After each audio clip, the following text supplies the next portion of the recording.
हर खबर पर होगी आपकी पकड़। डाउनलोड कीजिए एबीपी लाइव ऐप। तो हमारी सहयोगी निधिश्री झा ने बिहार नेपाल बॉर्डर से आपको समझाया कि विवाद आखिर क्या है नो मैंस लैंड को लेकर। अब निधिश्री हमारे साथ लाइव जुड़ रही हैं। निधिश्री, बहुत छोटा सा तनाव, जैसा कि आपने हमें ग्राउंड रिपोर्ट भी दिखाई, 10 गज की ये दूरी है। अब इस समय क्या हलचल है, क्योंकि कंस्ट्रक्शन वर्क तो रोक दिया गया है?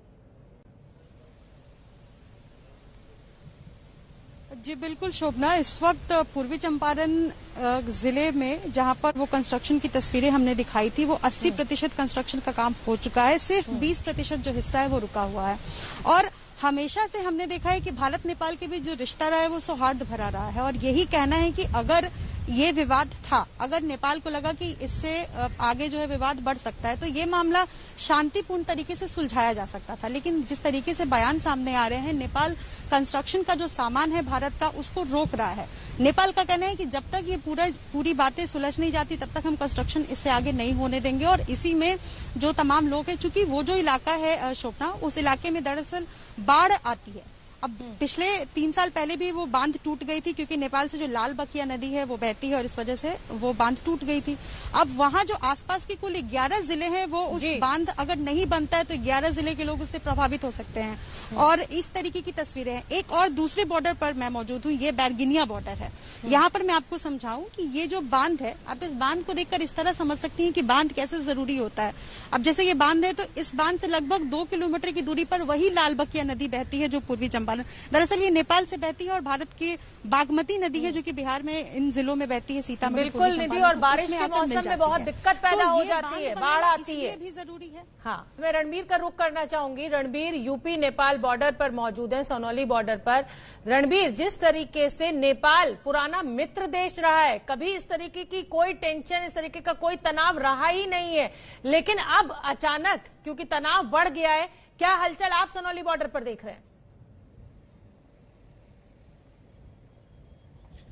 देखिए, मित्र देश अभी भी है, लेकिन जिस तरह से हाल के कुछ दिनों में कुछ चीजें ऐसी आई हैं, उसकी वजह से बॉर्डर पर सख्ती बहुत ज्यादा बढ़ गई है।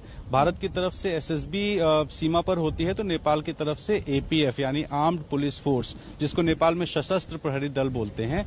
तो फिलहाल नेपाल में बॉर्डर्स पर एपीएफ के जवानों की तैनाती बहुत ज्यादा बढ़ गई है। अलग अलग टेंट्स पे थोड़ी थोड़ी दूरों पर टेंट लगाकर इन जवानों को बिठाया गया है। और यूपी की अगर बात करें तो 560 किलोमीटर का इलाका है जो नेपाल से लगता है, और ये 7 जिले हैं, जिसमें पीलीभीत, लखीमपुर, श्रावस्ती, बहराइच, बलरामपुर, सिद्धार्थनगर, महाराजगंज, ये सारे ऐसे जिले हैं जिन जिलों से सीमाएं लगती है। और जहां भी चेक पोस्ट हैं, उन चेक पोस्ट के अगल बगल का पूरा इलाका खुला होता है। और इन खुले इलाकों में आवाजाही जो है आमतौर पर आज से पहले, कोरोना काल से पहले कहें तो ज्यादा सही होगा, उसके पहले बिल्कुल आम था। मतलब आपको समझ भी नहीं आ सकता है कि बॉर्डर क्या है। एक तरफ 10 कदम दूरी पर नेपाल है और 10 कदम इधर भारत है, और बीच में खाली खेत हैं, तो कोई समझ नहीं सकता था और आवाजाही बिल्कुल फ्री थी। लेकिन इस वक्त पहले कोरोना की वजह से और फिलहाल अब हल्के फुल्के तनाव की वजह से नेपाल का जो बॉर्डर है उसको नेपाल की तरफ से ज्यादा सख्ती बरती गई है और कोई आवाजाही बंद है। सिर्फ चेक पोस्ट पर ऑफिशियली जो लोग रजिस्टर करा के आना है